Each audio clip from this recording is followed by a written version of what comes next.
Hello दोस्तों, मैं हूं विनय और आज की इस वीडियो में बात करने वाले हैं क्लास 10th की बहुत सारे एमसीक्यूज जो कि धातु और अधातु चैप्टर से लिया गया है। एंड इसके हम बहुत सारे एमसीक्यूज करने वाले हैं, तो वीडियो को पूरा देखिएगा। और चैनल में नए होंगे तो चैनल को सब्सक्राइब कर दीजिएगा और अच्छा लगे तो लाइक कर दीजिएगा। साथ ही साथ बहुत लोगों के साथ शेयर कर दीजिएगा जिससे कि हमें भी अच्छा लगे। आपकी शेयर हमारी बहुत काम आते हैं, आपकी एक कमेंट हमारे लिए बहुत इंपॉर्टेंट होती है, तो कृपया कमेंट कर दीजिएगा, पता चल सके कि कहाँ पे आपको डाउट हो रही है। तो चलिए शुरू करते हैं। पहला क्वेश्चन कह रहा है कि विद्युत अपघटन जो होते हैं परिकरना जो में अशुद्ध धातु की को बनाया जाता है। ऑप्शन देख लेते हैं। एनोड पर, कैथोड पर, या अपघट्य पर, या इनमें से सभी पर। तो इसका correct answer option number A हो जाएगा। एनोड पर बनाया जाता है धातु के अपघट्य को। ठीक है। क्वेश्चन नंबर 2 कह रहा है कि सीसा और टीन के मिश्र धातु को कहते हैं। सीसा और टीन को हम मिला के जो बनाते हैं कोई भी धातु, उसे क्या कहते हैं? मिश्र धातु को क्या कहते हैं? जैसे सिलेंडर, स्टील, गिन मेटल, या फिर उपधातु। तो इसको करेक्ट आंसर ऑप्शन नंबर ये हो जाएगा। सिलेंडर कहते हैं। ठीक है। नेक्स्ट क्वेश्चन क्या रहा है? अधिकतर धातुओं में ऑक्साइड जो होते हैं कैसे? अम्लीय, उदासीन होते हैं, या फिर क्षारीय होते हैं। इनमें से कोई नहीं। तो इसका correct answer option number C हो जाएगा। क्षारीय होते हैं अधिकतर धातुओं में। तो सारा याद कर लीजिएगा क्योंकि ये बीबीआई क्वेश्चन हैं जो हमारे पीपीटी में बनाए गए हैं। एंड ऑप्शन नंबर 4 यानी क्वेश्चन नंबर 4 कह रहा है ग्रेफाइट होता है क्या? विद्युत का कुचालक होता है, विद्युत का सुचालक होता है, या दोनों होता है? यानी कुचालक सुचालक दोनों होता है, या इनमें से कोई नहीं होता। तो इसका correct answer option number B हो जाएगा। यानी कि ग्रेफाइट सुचालक होता है। हम ग्रेफाइट में करंट को प्रवाहित कर सकते हैं। क्वेश्चन नंबर 5 कह रहा है कि निम्नलिखित में से कौन सा सबसे अधिक अभिक्रियाशील धातु है? इनमें से कौन सा ऐसा है जो जल्दी से अभिक्रिया कर लेता है? मैग्नीशियम है, या कैल्शियम है, या यानी कि सोडियम है, या फिर पोटेशियम है? तो इनका correct answer option number D हो जाएगा। पोटेशियम ऐसा एक धातु है जो जल्दी से अभिक्रिया कर लेता है। तो ये आपको याद कर लेनी है। ये वाला क्वेश्चन पीछे भी आ चुका है, पिछले साल, कुछ सालों पहले ही, एंड इस बार भी आने की संभावना ज्यादा है।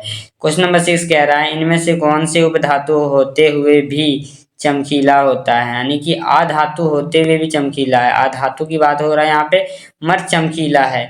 क्या कार्बन होगा, ब्रोमीन होगा, आयोडीन होगा, या फिर इनमें से कोई नहीं? तो इसका correct answer option number C यानी कि आयोडीन होगा। आयोडीन हम लोग नमक जो खाते हैं वही उसी को आयोडीन कहते हैं। आयोडीन में कुछ नमक में हमारी बहुत से केमिकल से कुछ मिक्सिंग करके बनाया जाता है, हमारा आयोडीन ही होता है एक्चुअली। एंड 7 नंबर क्वेश्चन कह रहा है किसी रासायनिक अभिक्रिया जो होते हैं, रासायनिक यौगिक जो होते हैं, उसको गर्म करने पर प्लास्टर ऑफ पेरिस, ठीक है, प्राप्त किया जा सकता है। किसको हम गर्म करेंगे तो प्लास्टर ऑफ पेरिस बन जाएगा?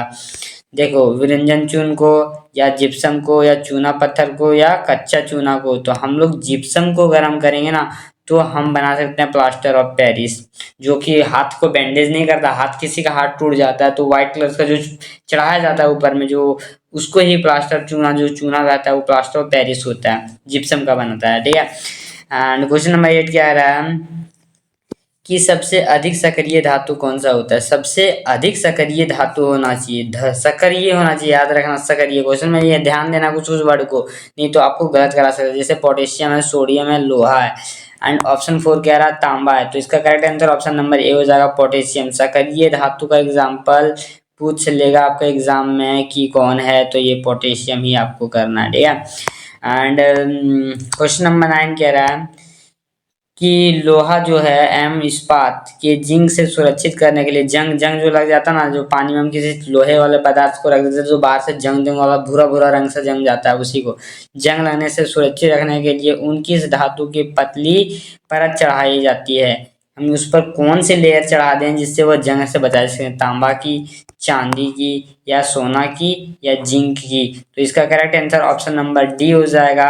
जिंक की परत अगर हम जब उस पर चढ़ा देते हैं तो हम सुरक्षित रखने के लिए बचा सकते हैं, उसे जंग लाने से बचा सकते हैं। क्वेश्चन नंबर 10 कह रहा है कि कौन सा अधातु कमरे के ताप पर द्रव होता है। कौन सा अधातु कमरे के ताप पर द्रव होता है? ब्रोमीन, पारा या फिर तांबा या फिर एल्युमिनियम।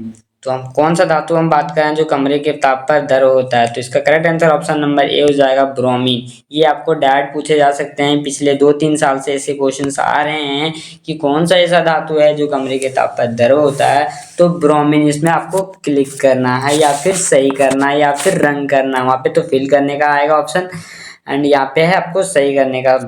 तो यहाँ पर लिखा है ब्रोमाइड जो होता है निम्नलिखित में से किस धातु का अस्क है, ठीक है। तो किस धातु का है? मैग्नीशियम का है या फिर सोडियम का है या फिर एल्युमिनियम या बोरोनियम का है। तो इसका correct answer option number C हो जाएगा, जो कि एल्युमिनियम लिखा हुआ है, तो एल्युमिनियम का होगा। एंड क्वेश्चन नंबर 12 कह रहा है कि सबसे अधिक तन्य धातु कौन सा है। सबसे अधिक तन्य धातु कौन सा, तन्य की हम खींच के लंबा कर सकते हैं, कौन सी ऐसी धातु है?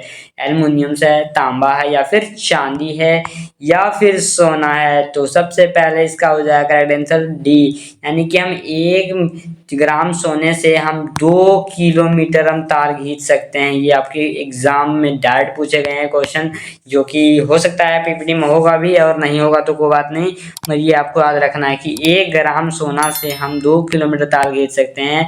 ये आपके एनसीईआरटी बुक में डायरेक्ट लिखा गया है, एंड ये आपको याद ही रखना पड़ेगा। 13 नंबर क्वेश्चन कह रहा है कि निम्नलिखित में से कौन सा अधातु है। Fe मतलब आयरन है, Fe का मतलब होता है आयरन, या कार्बन या एल्युमिनियम। Au का मतलब एल्युमिनियम, Al का मतलब एल्युमिनियम होता है, Au का मतलब होता है सिल्वर। तो इसमें करेक्ट आंसर कौन हो जाएगा, देख लीजिए। आपका correct answer option number C carbon हो जाएगा, ठीक है। एंड ऑप्शन देख लेते हैं, इसका क्वेश्चन देख लेते हैं 14 का। निम्नलिखित में से किस चाकू से काटा जा सकता है, किसे हम चाकू से काट सकते हैं? सोडियम को, कैल्शियम को या फिर कॉपर को या आयरन को। हम किसे अपने चाकू से, घर वाले चाकू से काट सकते हैं? तो सोडियम को काट सकते हैं भाई। सोडियम ऐसा धातु होता है कि इसे हम चाकू से भी काट सकते हैं, ठीक है। क्वेश्चन नंबर 15 कह रहा है कि कार्बन क्या है। कार्बन क्या है? धातु है, अधातु है, उपधातु है या फिर इनमें से कोई नहीं है। तो कार्बन आपको पता होगा कि एक अधातु है, कार्बन एक अधातु है। ये तो सभी बच्चे को पता होता है जो 6 क्लास से एक्चुअली पढ़ रहे होते हैं। आप लोग तो 10 क्लास में हो। एंड क्वेश्चन नंबर 16 कह रहा है कि निम्नलिखित में से अधातु कौन सी है। अधातु आयरन है, कॉपर है या फिर एल्युमिनियम है या फिर उपयुक्त सभी, यानी कि सही हो जाएगा। तो इसका correct answer option number D हो जाएगा, सभी। और अभी तक वीडियो को लाइक नहीं किया तो जल्दी से लाइक कर दीजिए और 2-4 लोगों के साथ शेयर कर दीजिए, फटाफट कर दीजिए अपने दोस्तों के साथ।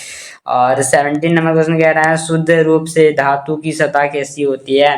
शुद्ध रूप से धातु की सतह कैसी होती है? चमकदार होती है, रंग विहीन विरंगी होती है या फिर विच्छेदी होती है या फिर पतली होती है। तो इसका करेक्ट आंसर ऑप्शन नंबर ये हो जाएगा, चमकदार होती है शुद्ध रूप से।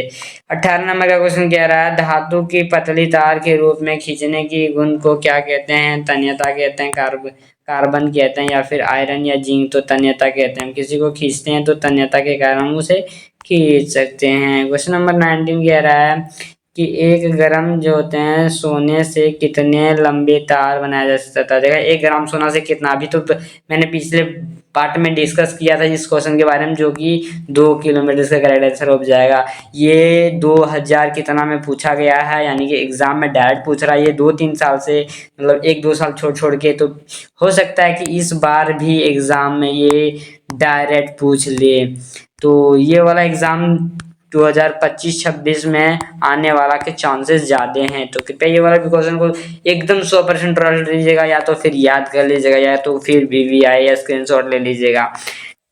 आज की वीडियो का लास्ट क्वेश्चन है कि क्वेश्चन नंबर 20 कह रहा है कि धातुओं की तुलना में अधातुओं की संख्या कितनी होती है। ऑप्शन बोल रहा है अधिक होती है या फिर कम होती है, बराबर होती है या बहुत अधिक होती है। तो इसका correct answer option number B हो जाएगा, कम होती है। एंड ये वीडियो में इतना ही। चैनल में नए होंगे तो चैनल को सब्सक्राइब कर दीजिएगा और लाइक कर दीजिएगा, और किसी तरह का डाउट हो तो कमेंट कर दीजिएगा। मिलते हैं किसी नए वीडियो में किसी नए टॉपिक के साथ, किसी और सब्जेक्ट के साथ। तब तक के लिए बने रहें यूट्यूब चैनल अपना स्टडी के साथ। Thanks for watching. Peace.